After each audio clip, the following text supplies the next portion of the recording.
She assumed it was just another routine traffic stop, until she noticed the tattoo that sent a chill down her spine.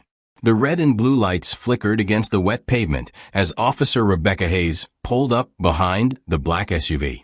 It had only been going 7 miles over the limit, normally not worth a second glance. But the slight swerve before braking caught her eye. Letting out a quiet sigh, she rolled her shoulders, trying to shake off the fatigue creeping in. It had been a draining shift, the kind that made her wonder why she hadn't accepted the cushy desk job her supervisor kept offering. But Rebecca wasn't made for paperwork.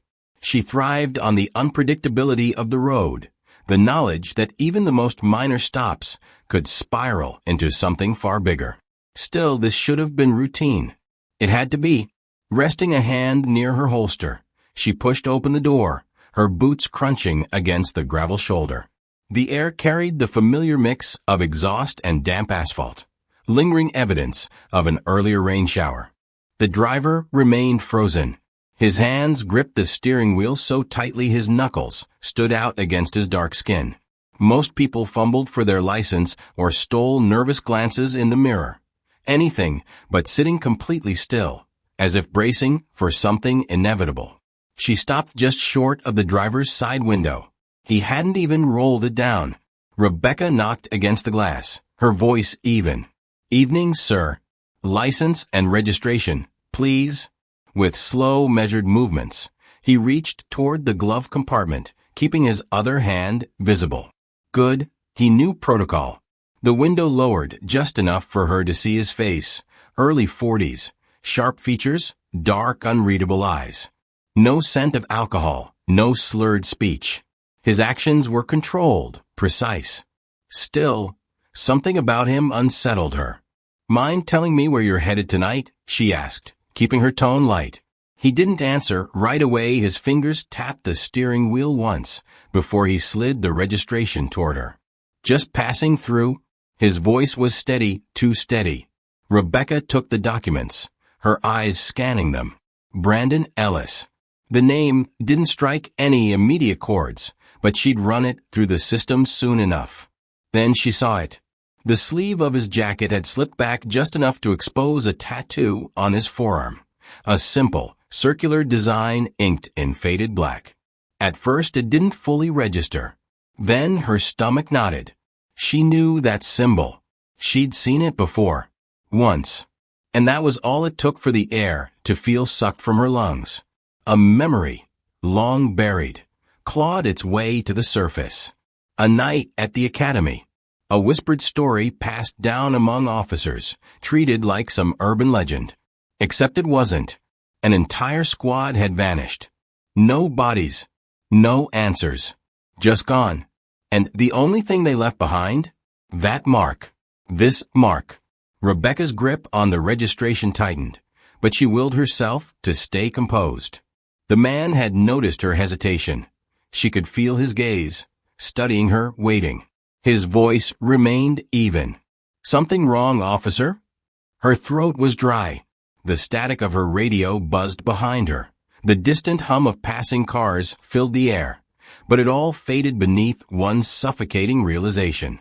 This wasn't a coincidence. Something was very, very wrong, but nothing could have prepared her for what came next. Her pulse pounded against her ribs, but her expression remained unreadable. Years on the force had taught her one rule: never let them see you flinch. Still, her gaze flicked back to the tattoo, a silent confirmation of what her instincts already knew.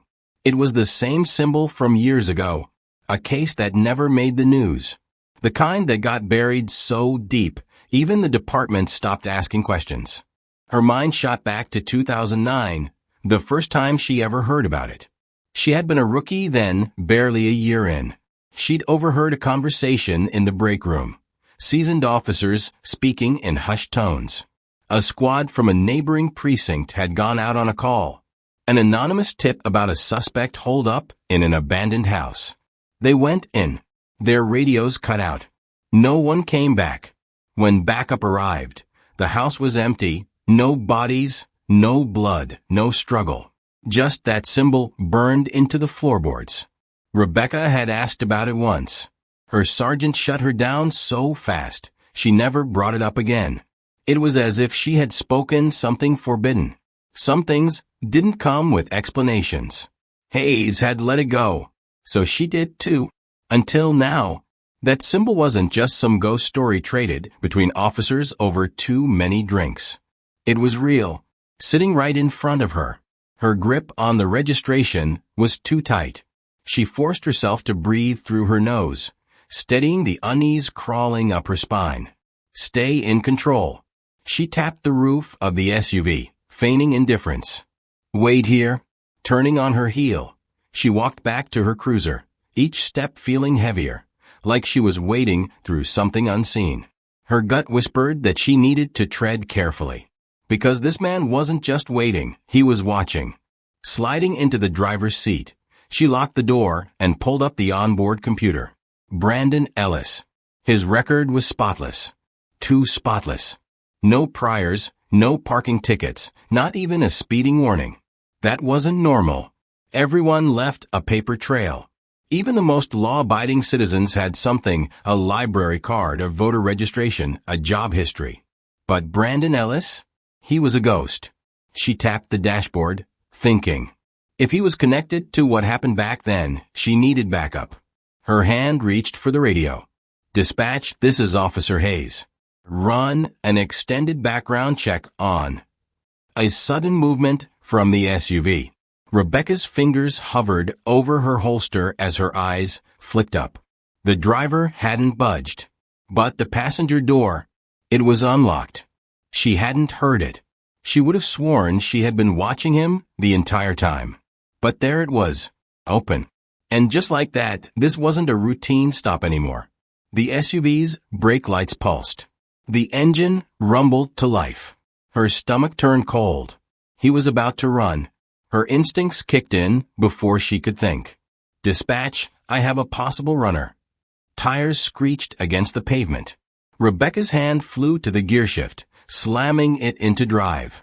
Gravel spit from beneath her tires as she gunned the cruiser forward. The SUV swerved onto the highway, headlights bouncing wildly against the dark stretch ahead. He was running. That told her everything she needed to know. Innocent people didn't run, not like this. Not with that kind of precision. Like he'd done it before. Teeth clenched. She gripped the wheel tighter.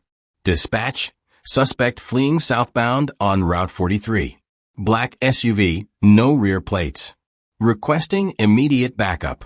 Her siren screamed into the night, slicing through the thick tension curling in her chest. She could feel it now, the weight of something bigger pressing down on her. Brandon Ellis wasn't just some guy with an expired registration. He wasn't even supposed to exist. The SUV veered hard to the right, cutting through an empty rest stop. As it skidded, Rebecca caught a glimpse of his face in the side mirror. He wasn't panicked. He was calculating. And that unsettled her more than the tattoo, more than the missing officers, more than any of it. This wasn't a desperate escape. This was controlled, deliberate, like he knew exactly where he was going. Her cruiser's tires shrieked as she followed, barely keeping him in sight as he cut across an access road. Damn it, he was fast. But she had two advantages. Her cruiser was built for this. And she knew these roads better than most. Her hand reached for the radio again. I need units at. The SUV's headlights vanished. Rebecca blinked. What the hell? Easing off the gas just slightly, she scanned the road ahead. No turnoffs. No exits. No way he could have disappeared that fast. Her pulse hammered. Something wasn't right. She slowed just enough to take in her surroundings. Empty fields stretching on either side, no houses, no visible side roads. Then she saw it. Faint tire marks veering off to the right. Rebecca narrowed her eyes. He'd gone off-road. Not the move of a desperate suspect. The move of a man who knew exactly where he was going. And that terrified her. But she wasn't turning back now. Hands tightening around the wheel. She forced herself to breathe evenly. Think. The SUV had vanished, leaving only faint impressions in the damp earth. No movement. No glint of brake lights in the distance. Just darkness. Every instinct screamed at her to wait for backup. But backup wouldn't get here fast enough. And if she let him disappear now, she might never find out who he really was, or what he was hiding.